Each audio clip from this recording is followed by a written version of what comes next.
Hello ladies and gentlemen, welcome back to Boxing with TT. I want to say good morning. I want to say happy, what's today, Thursday? I be tired, y'all. Yesterday we went vlogging, and I would like for you guys to check out my vlog video around Newark, or whatever the case may be. Yeah, Newark, New Jersey, or whatever, it ain't that bad. Anywho, I want to say thank you to the viewers, thank you to the subscribers. I need you guys to share, comment, like, subscribe. Share, comment, like, subscribe. Help me out. Don't be like that or whatever. Dang.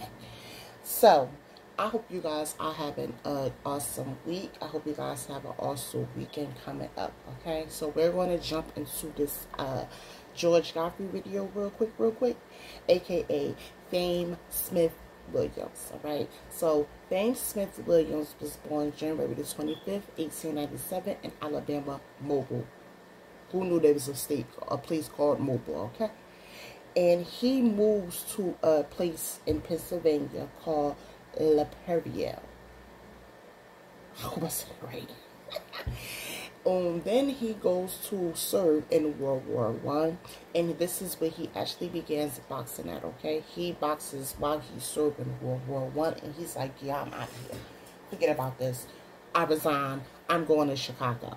And then he also gets nicknamed the La Perriere Show because, according to what I was able to find, that man used to put on a show, okay? So, he actually fights from 1919 to 1937. No expedition matches was able to be found on him. He actually is able to link up with 3 great men, okay? He is actually able to link up with the official George Godfrey. He actually attends Mr. George Godfrey Boxing School in Boston, Massachusetts. And if you don't know about Mr. George Godfrey, then you can go to episode 9, okay? Go to part 9, and I did a video about Mr. George Godfrey, all right?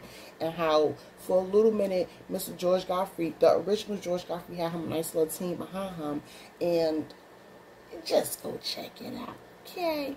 So, at the age of 22, he is standing at 6'3". He is 220 to 260 pounds, okay?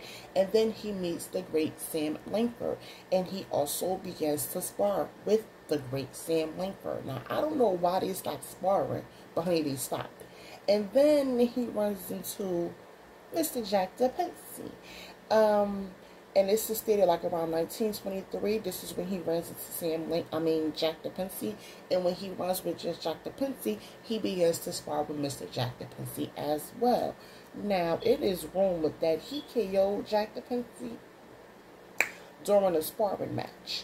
And then it is also stated that he done hit Mr. Jack DePensy all up in the ribs and caused him rib injury. And Mr. Jack DePensy people was like, yeah, no. No. You got to go. Your services is no longer needed. Okay? So, now we're going to get into his boxing bouts. And I'm going to give y'all 10 of them. Which now I feel like I should have gave y'all a little bit more. Being that there's not a lot of background on him. But let's get into it, alright? So, December 1st, 1919. He has a match with Mr. Eddie Jameson. And he defeats Mr. Eddie Jameson. This is his debut match right here in 1919. Okay? May 1st, 1920, he has a match with Sam Langford. This is a draw. June 1st, 1920, he defeats Mr. Battling Gahay. July 1920, he defeats a Mr. Bill Tate. July 19th, 1920, he defeats a guy named Baby Doll Green. August 30th, 1920, he defeats Mr. Charlie Jude. May 1st, 1920, he loses this match against Battling Norfolk. November 17th, 1920, this is another match against Sam Langford. Not sure if it's a draw or a loss. February the 1st, 1921, he wins against Young Norfolk. August 10th, 1937, he loses to Hank Hankerson, and the match is actually refereed by Mr. Max Bear. And if you don't know who Mr. Max Bear is, Mr. Max Bear is he wanted to be the up and coming Jack DePensy, okay? So, you know. That's how that went. Now, according to what I was able to find, it stated that he had 124 wins, 124 bouts, 97 wins, 21 losses, 79 KOs, 2 draws. And those 2 draws, I believe, was to Mr. Sam Lankford, okay? So now he has to fight the same black men multiple times. Now, I gave you 2 of Sam Lankford. But what I didn't tell y'all was that he actually fought Mr. Sam Lankford 3 times, okay? And he did defeat him.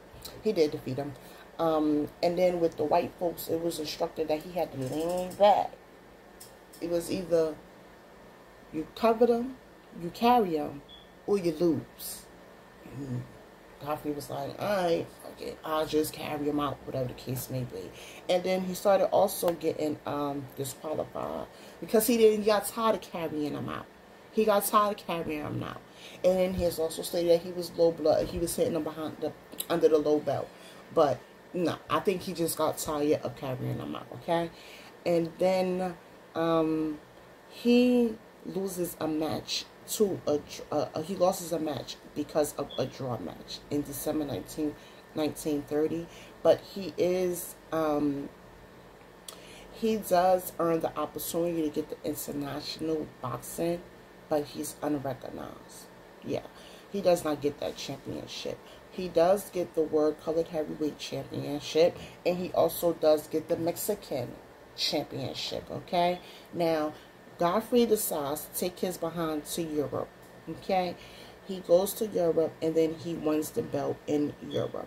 What happened was Mr. Max Beer was the IBU champion in 1934, and he has to go against the European champion, Mr. Pierre Charles, okay? And Mr. Max is like, I don't want to fight him.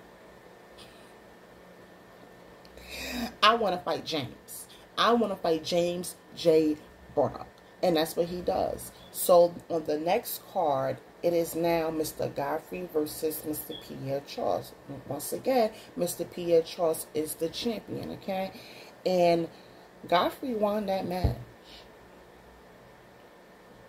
But he never receives the belt. Yeah, no. He doesn't have a claim on that belt. So the belt now becomes inactive for 2 years. And when the belt became active again, they didn't give the belt to Pierre. They didn't give the belt to Mr. George Godfrey.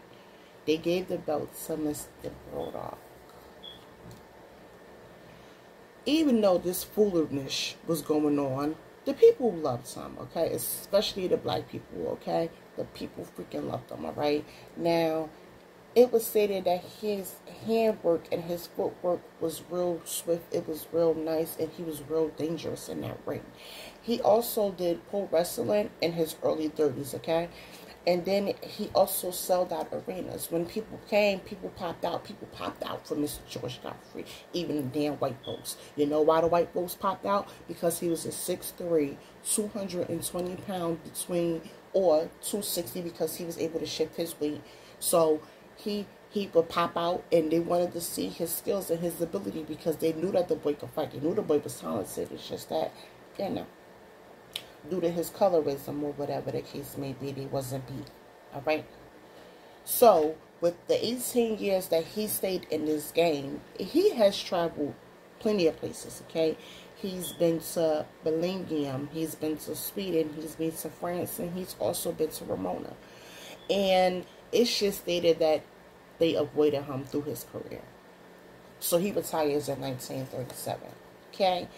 And then it's also stated that he really didn't have a lot of money once he retired, or once he did eventually pass away, all because of a freaking manager by the name of Jimmy Byron Daugherty, because this man was robbing Mr. Godfrey blind. Okay, he couldn't read, he couldn't write. Okay, but instead of him doing the right thing by Mr. George, he just was taking his money. He was telling him, you was getting this right here, but that wasn't the fact. He was getting probably way more than what he was saying to the man, okay? but he robbed him blind, and then his health started messing with him right after he retired. So he retired in 37, his health started messing with him in 38, and he actually catches a stroke in 1938. After this stroke, he starts having kidney and heart amputations, okay? And then it is stated that he returns to work odd jobs. He was a bouncer in a club, and he lived in a little hotel room. And it's also stated that he passed away August 13th, 1947 in Los Angeles at the age of 50 from a heart disease. But it's also stated that he was found a week later.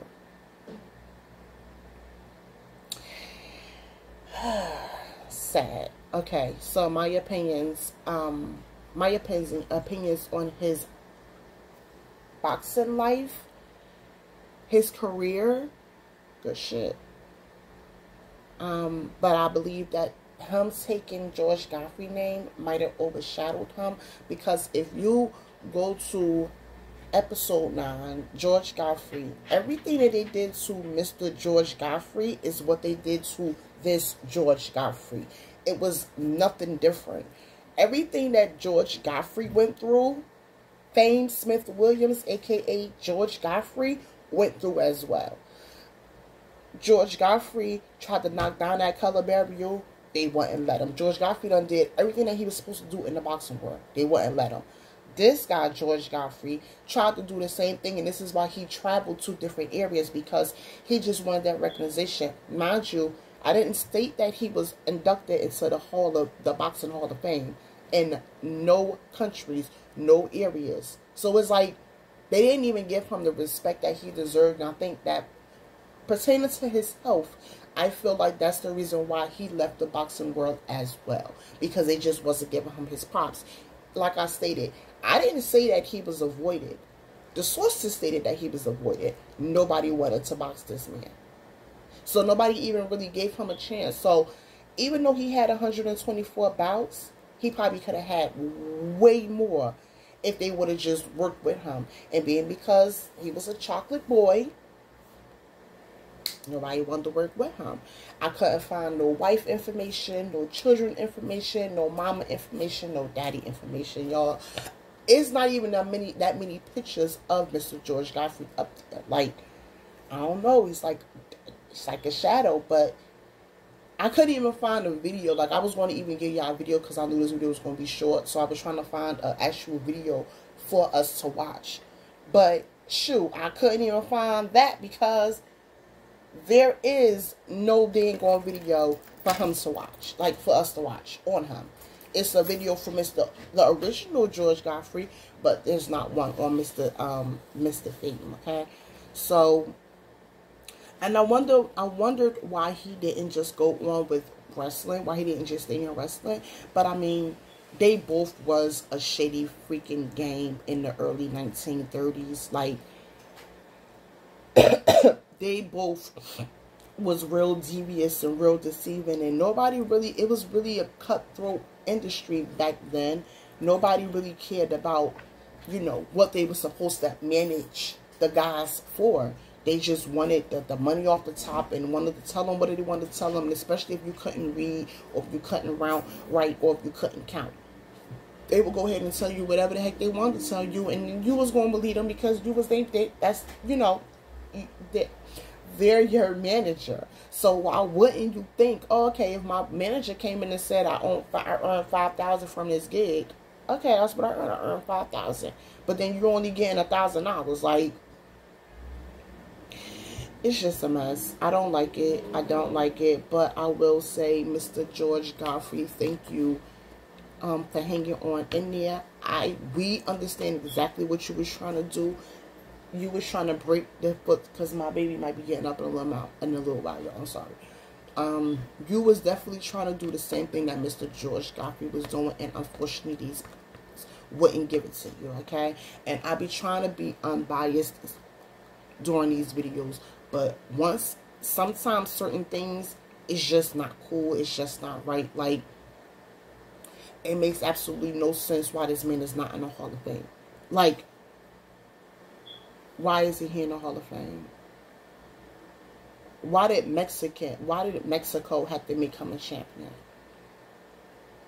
Why did the freaking why did Mexico have to give him a freaking champ? Why did he only receive he earned the Intercontinental Boxing unclaimed championship? Anyway, ladies and gentlemen, this is the story of the way that they did Mr. George Godfrey.